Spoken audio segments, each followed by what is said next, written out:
আমাদের বাঙালিদের সমস্ত সিজন চেঞ্জের সাথে সাথে চলে একটা উৎসব। ভেবে দেখো তো, একটা সিঙ্গেল মাস পাওয়া যাবে যেখানে কোনো উৎসব নেই। প্রতিটা মাসেই বোধহয় কোনো না কোনো উৎসব থাকে, আর তার সঙ্গে চলে খাওয়া দাওয়া। এবছর জন্মাষ্টমীতে আমি তো গোপালকে সেভাবে কিছু করে দিতে পারিনি।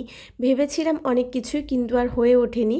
সেটার কারণ আমি অনেকবার বলেছি, আর সেটা নিয়ে আলোচনা করতে চাইছিও না। তোমরা যারা আমাকে ফলো করো তারা অবশ্যই জেনে থাকবে। তাই এবার যখন বাড়িতে গিয়েছিলাম, বাবা হাটের থেকে কয়েকটা তাল এনেছিল, আর সেগুলো দিয়েই আমরা তালের বড়া, ক্ষীর এগুলো বানিয়েছিলাম, সঙ্গে গোপালকেও দিয়েছিলাম। এদিকে যেমন আমি এবার জন্মাষ্টমীতে সেভাবে কিছু করতে পারিনি, দীপ্তই যা করার করেছে। অন্যদিকে মাও এবছর একা ছিল, কারণ আমার বৌদিরও ছিল পরীক্ষা। সেই জন্য জন্মাষ্টমীতে আমরা মাকে বলেছিলাম যে সেরকম কিছু করতে হবে না একা একা। তাই জন্মাষ্টমীতে ফল, মিষ্টি এসবের সাথে সাথে বাইরে থেকেই তালের বড়াটা এনে মা পুজো দিয়েছিল। তাই এবার যখন আমি বাড়িতে গেলাম আর বৌদিও বাড়িতে ছিল, তাই বাবা হাটের থেকে তাল এনে দিয়েছিল আর বলল যে গোপালকেও একটু করে দিতে।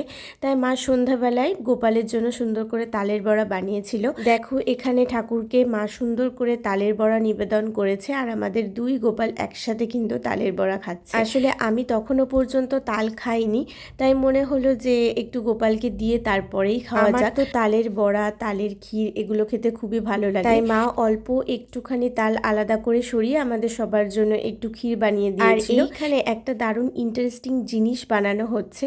তোমাদের কারো মধ্যে যদি কেউ জেনে থাকো, বা তোমাদের কারোর মধ্যে যদি এই নিয়মটা থাকে, আমাকে কিন্তু অবশ্যই কমেন্টস করে জানাতে পারো। ভাদ্র মাসে আমাদের বাড়িতে নিয়ম রয়েছে এই পাতা পোড়া পিঠেটা করার। পিঠে বলতে এটা একটা কলার পিঠে। কলাটাকে ভালো করে চটকে তার মধ্যে আটা, দুধ আর চিনি দিয়ে সুন্দর কলা পাতার মধ্যে দিয়ে ওটাকে সেঁকে নিতে হয়। একটু পোড়া পোড়া করেই এটা করা হয়, তাহলে একটা খুব সুন্দর স্মেল আসে আর ভালো করে কুকও হয়ে যায়। আর এখানে দেখো তালের ক্ষীর আর তালের বড়াও করা হয়েছে। ঠাকুরের কাছে যে তালের বড়াটা দেওয়া হয়েছিল সেটাও এখানে রাখা রয়েছে। তবে ঠাকুরের যে তালের বড়াটা বানানো হয়েছিল তখনও চিনিটা গলেনি, ওই জন্য ওরকম কালারটা এসেছে। তবে তালের বড়াটা কিন্তু খুব সুন্দর হয়েছিল খেতে।